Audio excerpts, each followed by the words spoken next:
Então, vocês têm conhecimento já de alguns verbos no dia a dia, mesmo sem aprender na escola. Por exemplo, você sabe o que significa I love you, eu amo você. I like, eu gosto de você. I play, eu jogo, né? São palavras muito conhecidas, mesmo que a pessoa não estude inglês. Aqui vamos usar um verbo bem conhecido de vocês, né? Para nós podermos falar sobre o tempo presente, presente simples, simple present, né?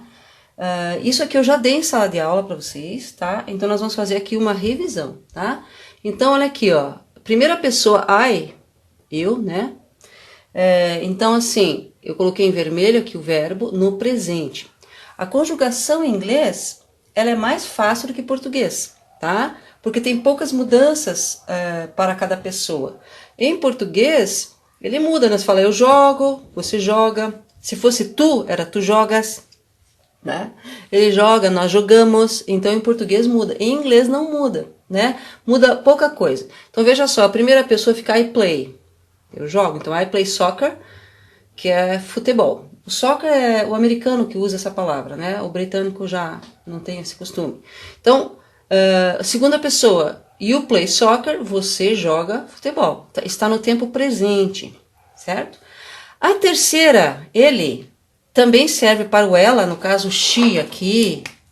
Se você colocar o she aqui, tá? Que é ela, vai também acrescentar o s. Então, na terceira pessoa, para ele ou ela, o it também, você vai acrescentar o s somente no tempo presente simples, tá? Não acrescenta s aqui, não acrescenta s aqui e não acrescenta nos plurais que eu não coloquei aqui, tá?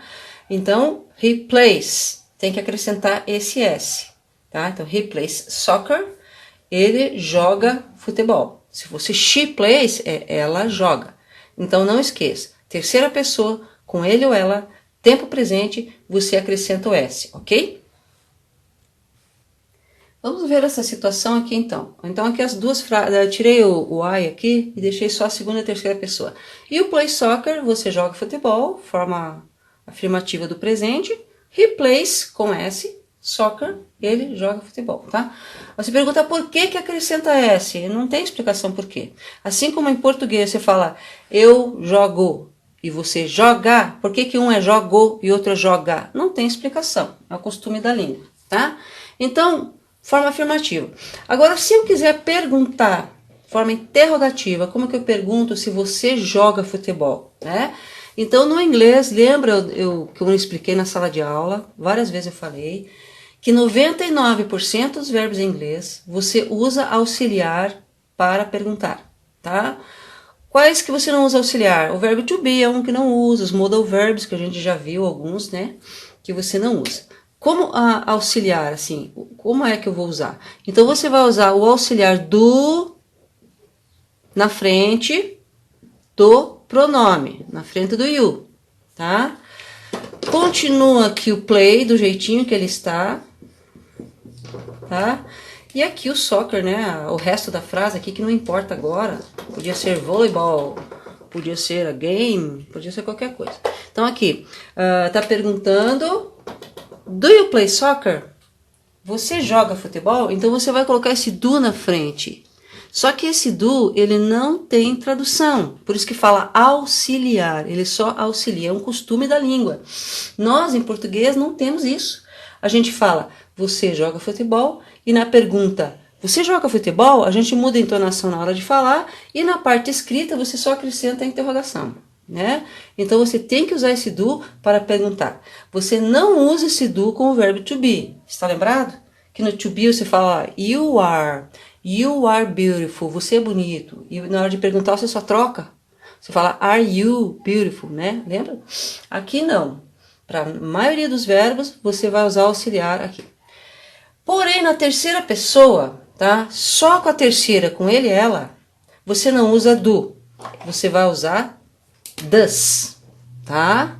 Então, com ele e ela, com o he, o she e o it, que é o ele e ela, tá? Você vai usar o does, tá? Então, vai ficar assim, does he, tá? Aí o play vai perder o S, O S que tinha aqui já tá ali. Então não precisa ter S aqui e S ali, tá? Então, does he play soccer? Tá? Ó, tá perguntando. Ele joga futebol? Aqui. Você joga futebol? Do you play soccer? Does he play soccer? Resposta possível aqui. A resposta possível aqui, a pessoa iria responder, do you play soccer? Yes. A pessoa iria responder, yes, I do. Tá? Ou no, I don't. Lembra disso? E a terceira pessoa, does he play soccer? Yes, he does. Você vai responder só com auxiliar. Tá? Então, na resposta, não precisa repetir o verbo principal. Você só repete o auxiliar aqui na hora de responder. Yes, I do. No, I don't. Yes, he does. No, he doesn't. Tá? Se fosse no, he doesn't, você escreveria assim. No, he, que é o does not.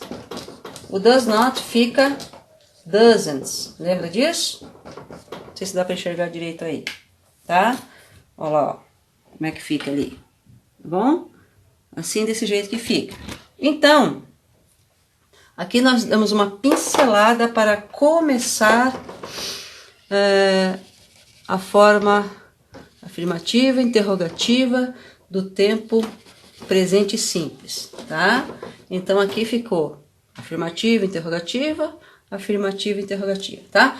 Com quais que a gente usa do e does? Então, eu vou fazer bem rapidinho aqui, com quais que a gente usa do e does. Então, vou colocar as pessoas que se usa do. Com o do, quais que você usa com o do? Você vai usar com o I, com you, com o we e com o they. Vai usar com esses 4 pronomes aqui, você usa do. Com quais que você usa does? Só com a terceira. Só com ele e ela. He, she, ele e ela. E o it's, né? Que é ele e o ela. Ok? Então, esse é o auxiliar do presente nessas pessoas. Esse é o auxiliar do presente com a terceira pessoa do singular. Ok, pessoal? E como fica a forma negativa? Nós vimos a afirmativa, vimos a interrogativa. Então, aqui eu tenho o quadro, tá? Com as frases, tá? E aqui está a afirmativa. Aqui está a afirmativa, tá vendo? Aqui, ó, está a negativa. E aqui está a forma negativa. O que você vai acrescentar, tá? Você vai acrescentar o don't na segunda pessoa aqui, que é o do not. E na terceira, com he, com she, com it, você vai acrescentar doesn't ou does not, tá? Doesn't porque é a maneira mais fácil de falar. Quando você usa o does, lembra que eu disse na outra parte que você tira o S que estava aqui, ó, tá? Aí você usa S aqui, aqui não usa S mais. Então fica he doesn't play volleyball, tá? Aqui, you don't play volleyball. Então você não joga voleibol. Ele não joga voleibol, tá? Vamos ver esse outro verbo aqui também. Ele é o verbo ter, né? É o verbo to have, tá? Então, você usa ele de uma forma bem simplificada também, não altera quase nas pessoas, só vai alterar na terceira. Então, you have, tá? Você tem. You have blue eyes. You have blue eyes, você tem olhos azuis. Lembrando que a tradução é o contrário, porque o azul aqui, ele tem função adjetiva. E em inglês, os adjetivos, eles vão sempre na frente do substantivo, tá? É o contrário do que a gente fala. A terceira, he has, terceira pessoa singular, ele has blue eyes, ele tem olhos azuis. Então perceba que tem uma pequena diferença sempre na terceira, no tempo presente, tá? Os verbos que não alteram na terceira pessoa são só os modal verbs, né? Aquele verbo can, o verbo may, aqueles verbos lá, né? Mas os outros verbos todos, eles alteram na terceira, tá? Então, se for eu tenho, é I have. Eu tenho olhos azuis, I have blue eyes. Eles têm olhos azuis, they have blue eyes, tá? Então vai usar have para todas as pessoas, menos para a terceira, ele ou ela. Lembrando que nós estamos falando do tempo presente, presente simples, que é o simple present. E a forma interrogativa com o verbo ter, então, como é que fica? Semelhante àquele verbo que nós vimos, o play. É a mesma maneira de você montar a frase. Então, a afirmativa é you have. A interrogativa é do you have. Então, você vai pôr o do na frente, lembra? Tá? Então, do you have blue eyes? Você tem olhos azuis? Resposta possível. Yes, I do. No, I don't. Né? Agora, a terceira do singular. He has, então aqui é has. He has blue eyes, ele tem olhos azuis. Does he have blue eyes? Ele tem olhos azuis? Perceba que aqui volta a forma original do verbo, tá? Então não é só porque é ele que vai ter que usar has aqui.